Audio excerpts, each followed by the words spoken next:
सुना है जंगलों का भी कोई दस्तूर होता है। सुना है शेर का जब पेट भर जाए तो वो हमला नहीं करता, दरख्तों की घनी छांव में जाकर लेट जाता है। हवा के तेज झोंके जब दरख्तों को हिलाते हैं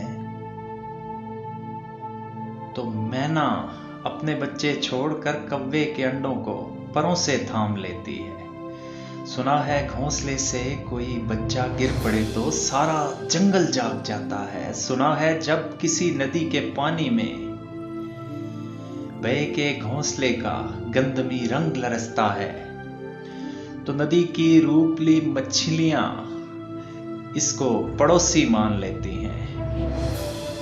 कभी तूफान आ जाए, कोई पुल टूट जाए तो किसी लकड़ी के तख्ते पर गुलहरी, सांप, बकरी और चीता साथ होते हैं। सुना है जंगलों का भी कोई दस्तूर होता है। खुदावंदा, जलीलो मोतबर, दाना ओ बीना, मुंसिफो अकबर,